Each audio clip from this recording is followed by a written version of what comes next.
Hi, this is Joe, and welcome back for the second part of wires, connectors, and soldering. In this video, we're going to show you how to use a variety of different soldering irons in order to solder different gauges of wire. Let's get started. When you want a semi-permanent connection on wire, the best option that you have is to use a soldering iron. What you see here is a soldering workstation. You don't need a soldering workstation. You can purchase a rather inexpensive just soldering iron. The magic to soldering wire is you want a very hot soldering iron, and hot translates to more watts.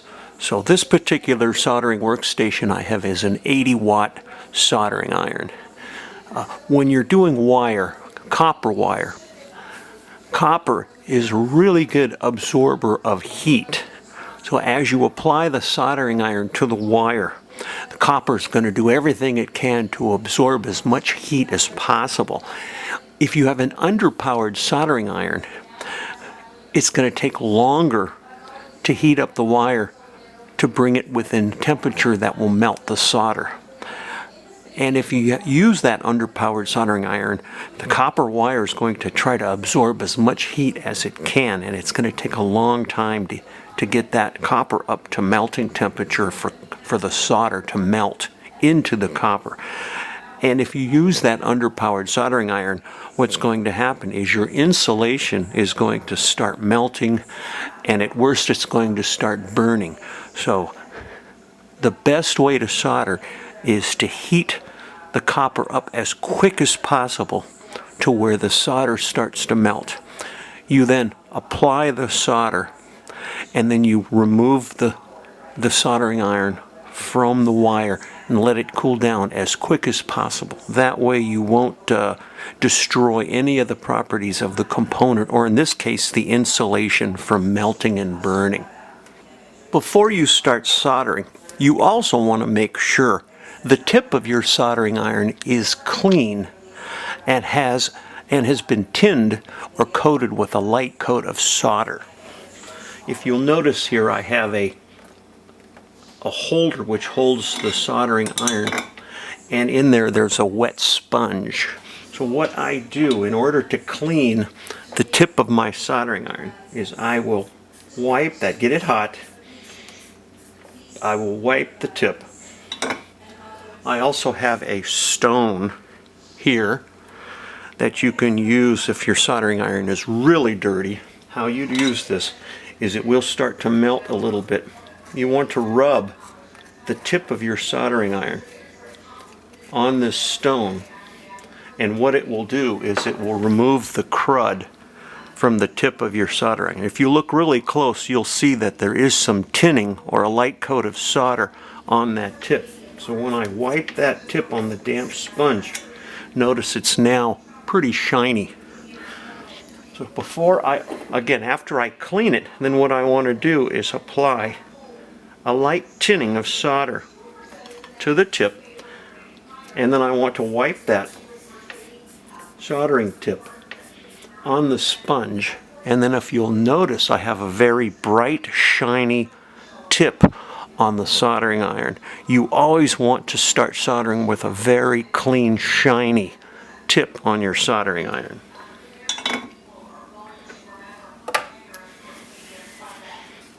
Now, when you're soldering wires, how you solder the wire is going to depend on the thickness or gauge of your wire.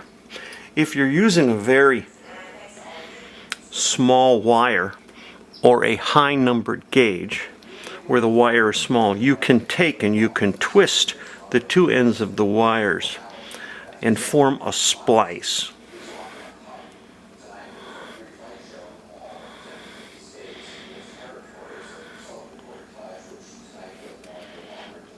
And by doing so, you'll get a very smooth twisted wire splice.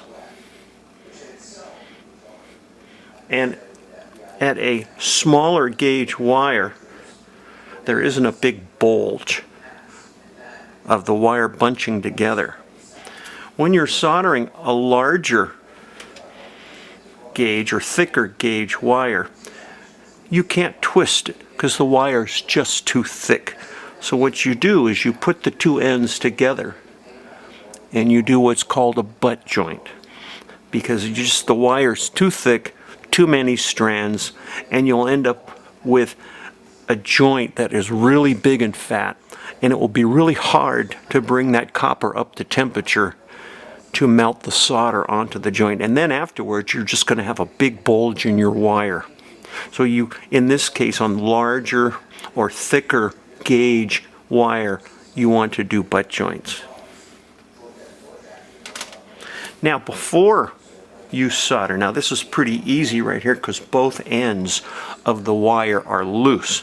But if you're doing something where there's a component on each end of the solder, once you solder this, you want to protect the wire and the copper so that no possible shorts can occur at this bare spot.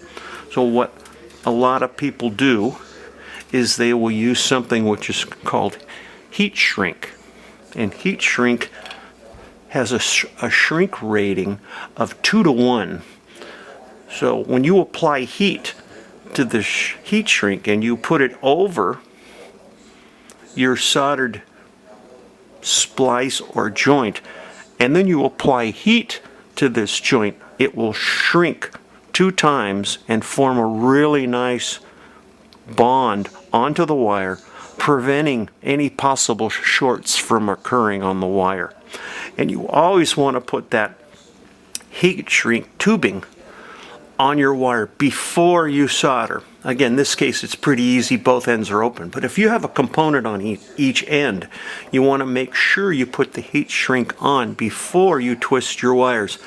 Otherwise you'll do a really beautiful job at soldering the wire and then you realize you can't get the heat shrink on. So always put that heat shrink tubing on and move it as far as you can away from the spot that's going to receive the heat, because upon heating the heat shrink it will shrink, and you do not want that to shrink until you put it over the bare joint. So as you notice here, I have the wire. You want to make sure you really twist the ends and have no loose wires on the strand sticking out, because then the heat shrink will not go over the loose joint there, or the splice joint. So really twist those wires, make sure they are down. And then what I like to use is what's called a third hand. These are just a couple of alligator clips mounted to a stand. And as you can see, it provides an unmoving spot. Let's move this back here. Provide an unmoving spot to where you can get in there with the soldering tip and you can solder this without the wire coming apart or without it kinking on you.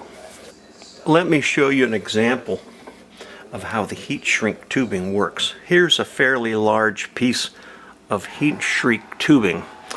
If I take the soldering tip and just rub it lightly over the heat shrink tubing,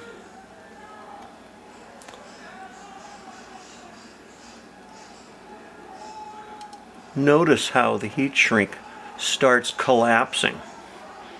If you have wire inside of that heat shrink tubing, it's going to compress itself around the wire and form a really nice bond, preventing any short circuits.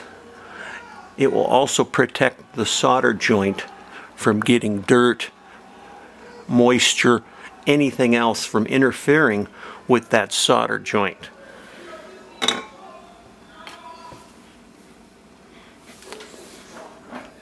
Now when you actually go to solder the wire, you have your piece of solder here. I have a roll of it sitting in the corner. What you want to do, make sure you have no protruding ends of your wire up that will prevent the heat shrink tubing from sliding over smoothly, or you don't want the chance of one of those little strands poking through the heat shrink tubing and then shorting against something or another wire or another component.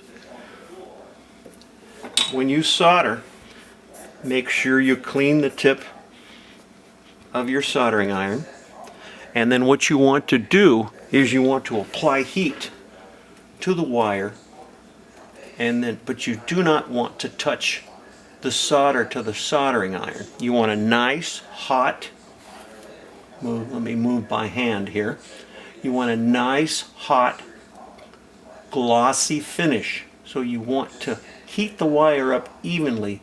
You want to touch the solder to the wire and not the soldering iron. If you touch the solder to the soldering iron, it will melt, but because the wire is not up to temperature, you're going to get a dull, crusty finish on your solder joint, and you don't want that. That will create a high resistance connection, and you won't get a good current flow through the wire.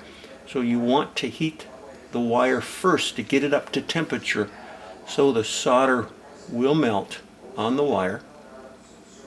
And notice when the wire's hot enough and you apply just a little bit of solder to the wire, notice how shiny, and that solder will flow evenly across the twisted wires.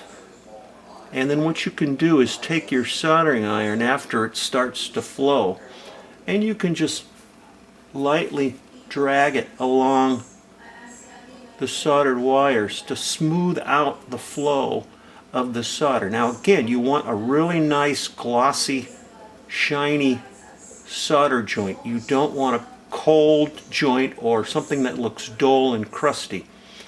After it's nice and shiny and completely flows over the wire, you can remove the heat from the soldering iron, clean your soldering tip, and now you can let the joint cool to the point to where you can now slide your heat shrink tubing over the wire, and then you can start applying a heat again to shrink the tubing over the splice or joint on the wire.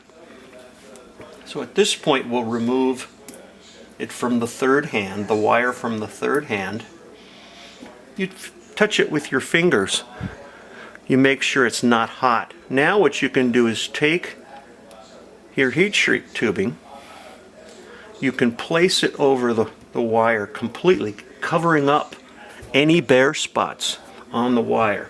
Then what I do, some people like to use a cigarette lighter and hold the cigarette lighter over the heat shrink. But since I have a soldering iron already hot, what I just like to do is take the soldering iron, rub it over the heat shrink, and as you watch, you'll notice that it starts shrinking and tightening the heat shrink tubing over the wire. And there, as you see, you have a very strong insulated soldering joint. Okay, with small gauge wire, this is the proper procedure of soldering wire. But as we mentioned before, this is a 14 gauge wire. Look how thick that copper is. If I sit there and try to twist this, it's going to create a big bulge of copper. It's not going to look very nice. It's going to be really hard to heat up. So the best way to do larger gauge wire is through a butt joint. So I'll show you how to set that up. Again, always put your heat shrink tubing on and move it away as far as you can. If you have a component here, slide it up against the component. And then you want to use your third hand to clamp the wire. Now this is where the third hand pays off, because if you try to hold the two wires to create a butt joint yourself, the wires are not going to be even. This way you can come in with your fingers, you can straighten out that joint so that the wires are perfectly aligned with one another.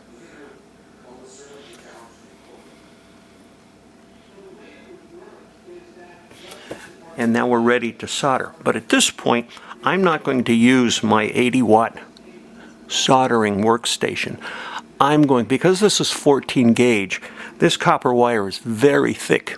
I'm going to switch and use a Weller soldering gun that goes up to 140 watts, and it's going to heat up this copper very quickly without burning any insulation. So let me get that soldering iron and show you how to do that.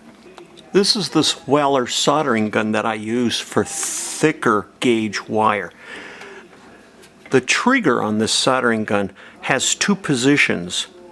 The first position is 100 watts. The second position is 140 watts. When you're soldering larger gauge wire, more heat is your friend. You really want to heat up that wire quickly. You want to apply the solder to melt it onto the wire to form a really good, nice joint. That's a glossy joint. And then once it's all glossy, you want to take the tip and spread out the solder. And then once that point has been reached, you want to remove the heat from the soldered connection. Now, all of these solder workstations, soldering irons, soldering guns, all have replacement tips, and you can get replacement tips in various shapes and sizes. So if you're soldering something particular like a circuit board, you can then get like a soldering tip that has a point on it, or you can get a tip that has a flat piece on it, or a chisel point, and again, depending on what you're soldering. But in this particular case, we're just soldering wire, so we can use just the standard soldering iron tip. So let's get some solder. We're going to heat this up, and I'm going to use as much heat as I can to heat up this 14 gauge wire. Sometimes if you have a shaky hand like I do, it makes it a little difficult. I usually come in and just touch one of the wires to hold it steady.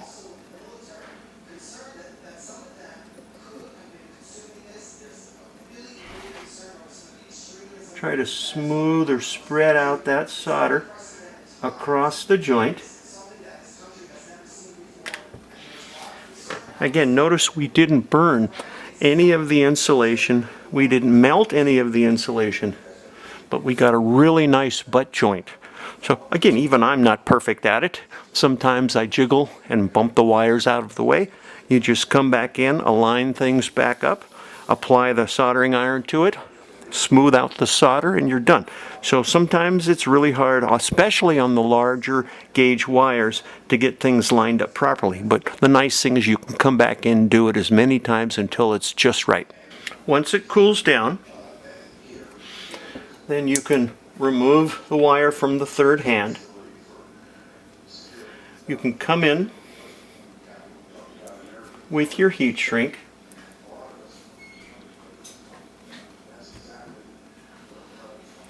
and what you want to make sure, in this case, I want to take a little bit and just pinch some of that tubing or some of that insulation so I can slide the heat shrink over. As you see there, we're completely on. There's no exposed copper. I can now come in with my soldering iron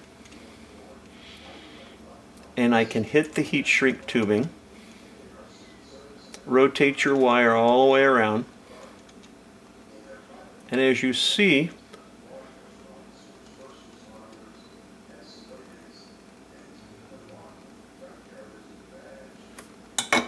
we've shrunk down the heat shrink tubing.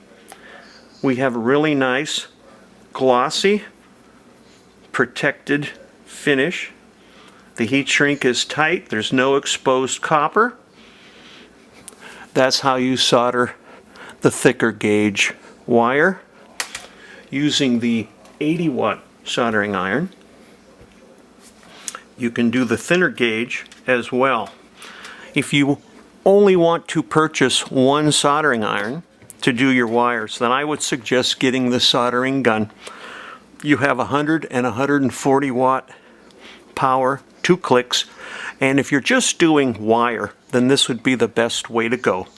Later, if you're interested in how to solder components on circuit boards, let me know in the comments and I'll do a intermediate to advanced video on how to solder components on a circuit board. But again, the primary purpose of this video is to show you how to solder wires for your do-it-yourself projects.